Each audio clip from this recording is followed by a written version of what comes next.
campeón. Y en última instancia lo que hoy tenemos son que muchos de los que ocupan los cargos públicos en este momento son los hijos de los nietos de los golpistas del 55, de fruto de la dictadura del 76, y que siguen manejando determinados hilos del poder. Y el resto, que somos la gran mayoría, la seguimos balconeando como se balconeó durante muchísimos años. Entonces yo, digamos, lo que propongo, siempre he propuesto, es que ir a las, digamos, resoluciones de mano. Por eso te propongo lo del juicio por jurado, porque eso no hay que pensarlo, está en la Constitución, se puede hacer. Pero hay una cosa que es importante, que me parece que vale la pena remarcar, es que este gobierno tuvo una oportunidad de oro para haber hecho cosas verdaderamente significativas en el campo de la justicia, que es la que yo conozco. El tema económico pasó porque no lo conozco. Pero lo pudo haber hecho y no lo hizo. Entonces, que hoy en el reportaje el presidente de la República, que es abogado, que integra una cátedra de Derecho Penal, diga lo que dijo, sí, de alguna manera demuestra una falta de, una impotencia del punto de vista político que no es propio de un presidente. Esto por un lado. No es el titular de un ejecutivo con un sistema republicano de gobierno. ¿Eso por qué lo decís? Obviamente que eso se lee, pero digo... La impotencia es porque, en cualquier caso, él es el articulador principal de la política de este país. Era el trabajo de él hacerlo. Pero además si no, él lo dice, pero si no lo hizo es porque evidentemente lo está comentando como si él fuera un espectador del problema, cuando él es el, digamos, el responsable directo de todo esto. Esto por un lado. Y por el otro lado, me parece que es importante que la gente sepa, y esto es una cosa para plantear, que en la vida de un juez no existe, digamos, en esencia la vida privada. Porque los actos de los jueces los llegan hasta la casa. O sea, cuando el tipo va al supermercado, si decide afanarse el tarro de vinagre, es un problemón enorme. Claro. Si me lo afano yo, seguramente vendrá alguien y me dirá, venga señor, devuélvalo y me harán una observación. Pero que le haga un juez, no existe la posibilidad de la vida privada. Y esto no lo digo yo, en Estados Unidos hay fallos a pasto con respecto al tema de que los funcionarios públicos no tienen una vida privada. Los actos son públicos desde cualquier lugar. O sea, hasta los reyes franceses se levantaban a la mañana con la corte visible para ver qué era lo que pasaba. Y si la mujer era virgen o no era virgen, se hacía público para ver si de alguna manera había un heredero y ese era legítimo. O sea, hay un concepto muy concreto con respecto a los actos privados de los hombres que son para aquellos que no se candidatean para ser funcionarios públicos. O sea, mi vida privada sí es absolutamente íntima, pero en realidad el juez, cuando trabaja, es juez las 24 horas del día, las 365 días del año. O sea, que cuando ellos se amparan concretamente en que fueron hackeados y se observan estas conversaciones que son realmente lamentables y delictivas, no existe la posibilidad de decir, a mí me hackearon. No, a vos lo que podés llegar a decir es que realmente te dieron la cana haciendo una cagada enorme. Y la tercera cuestión que quiero plantear es que cuando nosotros decimos que somos impotentes frente a determinadas circunstancias, como dijo el presidente, cuando uno lee los 300 chats, uno se da cuenta del miedo que tienen de que realmente le den la cana. Entonces, con 4 cosas del periodismo, con 5 tipos que se paran a la mañana y hacen periodismo acá en la República Argentina como para poder criticar a estos tipos, ya realmente les genera preocupación. Hasta el propio diario de La Nación, donde dice, bueno, a ver si todavía algún periodista de La Nación saca esto, dice, quédate tranquilo porque estos de La Nación ya vinieron acá al agua escondido. O sea, no es que tienen todo comprado, ni que todo es tan fácil como ellos quieren vender o como nos quieren hacer creer. Si nosotros tuviéramos una resistencia civil seria, vinculado a todos estos actos que estos tipos hacen... ¿Pero cómo se construye esa resistencia civil? Esa resistencia civil se construye desde la política y desde el presidente de la República, que es el primero que tiene que dar el ejemplo. Ahora, ¿cómo yo voy a mandar a un ministro a que vaya a la Corte Suprema, como fue Soria, a interpelar a los jueces de la Corte y yo detrás como presidente de la Nación no digo concretamente que ahora el procurador lo volvemos a colocar a Gil Carbó por decreto? Claro.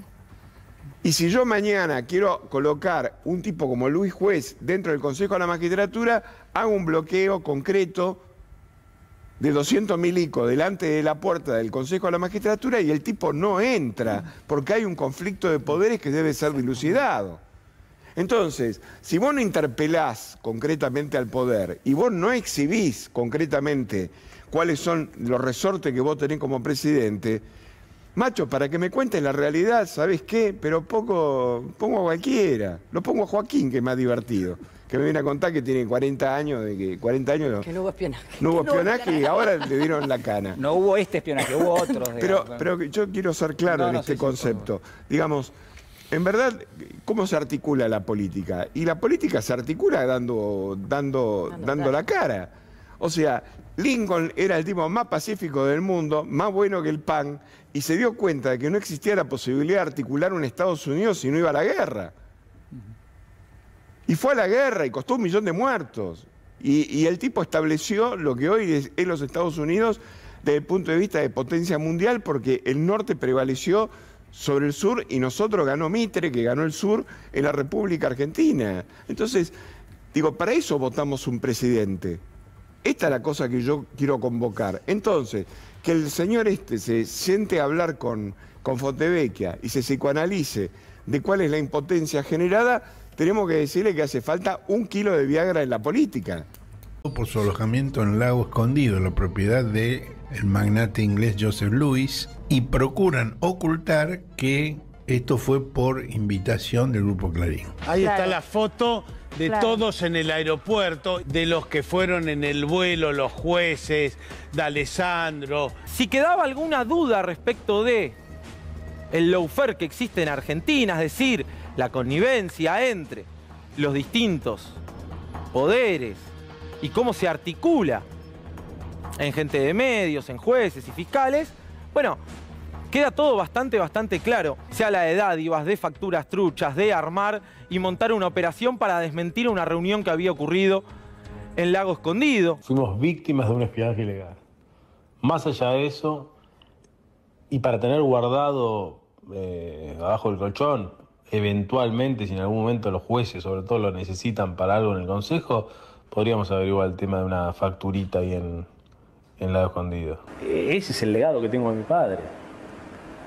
Una persona con una vocación de servicio, con una honestidad. Podríamos averiguar el tema de una facturita ahí en Lago Escondido. Son una mafia, pero una mafia tipo Al Capone. Esta gente mata, manda presa, hace cualquier cosa. Estos son tipos muy pesados. Ercolini y demás. Ercolini, con esa cara de pavote que tiene, es un tipo peligrosísimo. Los jueces nos une esa vocación de buscar la verdad, de decir. Sobre todo de decir la verdad. Yo no voy a hablar de lo demás. Yo fui, había gente que no conocía, fuimos a pasar 2 días, muy simple. Conocí gente, hay gente que vino con nosotros, otras que no. Esto se pagó y chao, nada más. Y esto es un tema de espionaje, etcétera, etcétera. Voy a hacer hincapié en eso.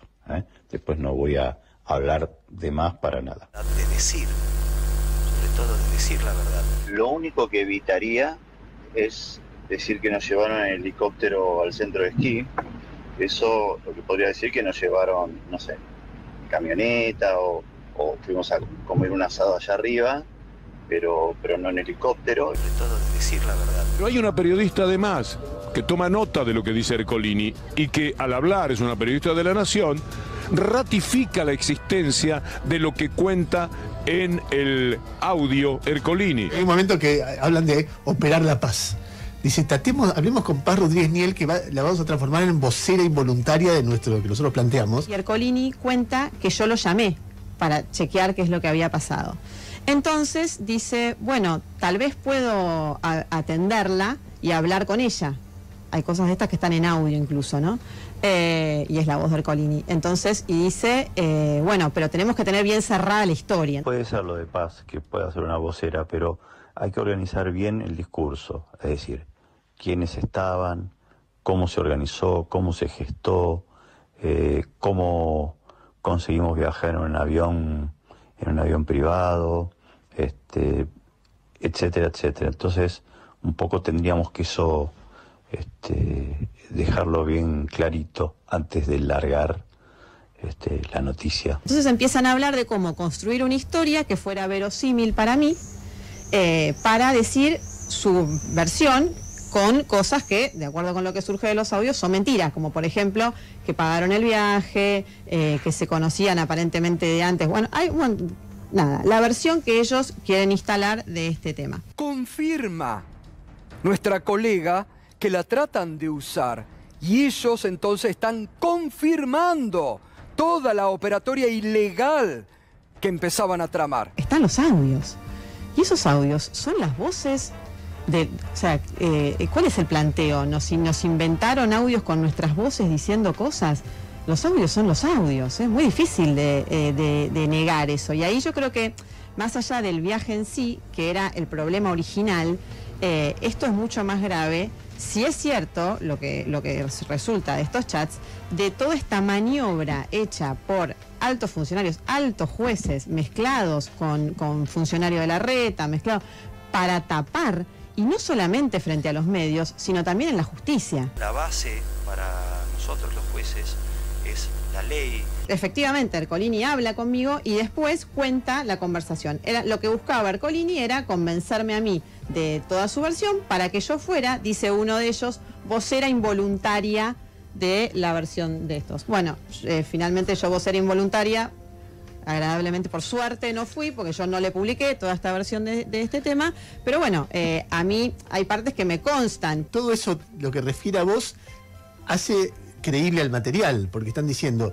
che, me llamó Paz Rodríguez Niel, me parece que podría ser una vocera involuntaria. Sí, además pasó un tiempo hasta que me contesta, ¿no? Me dice, bueno, no sé. Armemos una versión. Finalmente Ercolini contesta y da la versión que después cuenta que es la que te dio a vos. Sí, exactamente. O sea, hay alguna cosa más, pero sí, es un... si vos querés alguna cosa sobre la veracidad del tema, ahí tenés el testimonio. La base para nosotros los jueces es la ley. Hay jueces, empresarios y medios periodísticos que viajaron al lago escondido. A mí me parece que merece una investigación porque me resulta cuanto menos sospechoso. Eso no tiene que ver con otra causa. ¿Por qué importa acá en esta causa? Julián Ercolini. Julián Ercolini es el juez que instruyó esta causa. Este señor armó la causa vialidad, con nada, como se vio en el juicio. En especial, quiero reconocer públicamente el trabajo realizado durante la instrucción por los fiscales doctores Gerardo Polichita, Ignacio Máiquez y por el juez de la causa, doctor Julián Ercolini, que fue la base sólida por la cual pudimos llegar con nuestra intervención a una certeza absoluta sobre los hechos objeto de esta causa. A confesión de parte, relevo de prueba, toda esta causa, dice el mismo fiscal, que se construyó sobre el trabajo responsable que hizo Ercolini. Y ahora vemos cómo trabajó Ercolini. Eso no tiene que ver con otra causa. Este señor que armó la causa vialidad es el mismo tipo que arma facturas truchas, que viaja pagado por Clarín, que arma operaciones sobre una causa judicial. Es decir, ¿qué credibilidad tiene la causa vialidad si la armó este señor? Eso no tiene que ver con otra causa. Máiquez padre. Nunca hemos sido actores en el sentido de operadores judiciales como en algunos casos se nos pretendió mostrar. Carezco de esa habilidad, por otra parte. Es el padre también del fiscal Máiquez que instruyó también esta causa de vialidad. ¿Ven? Eso no tiene que ver con otra causa. Yo a Máiquez, vos sabés que hace mucho tiempo, que les digo los años, que les digo los Dalton, tendrían que estar todos los Máiquez que están en la justicia con el dibujo que ponían en las películas de cowboy, pegadas en los árboles, entre pueblo y pueblo, diciendo wanted. Vamos a hablar un ratito con Juan Bautista Máiquez. No lo deben conocer mucho porque no va a ningún programa. La verdad que nos costó mucho convencerlo. Creo que la justicia, la sociedad en general, está viendo y está sintiendo que no es lo mismo hacer las cosas bien que hacer las cosas mal. Quien hace las cosas bien tiene consecuencias y quien hace las cosas mal también tiene consecuencias. Maix hijo, en uno de los audios, cuenta cómo arregló el manejo de la causa judicial con la fiscal de Bariloche que tenía la causa. Muchachos, les cuento,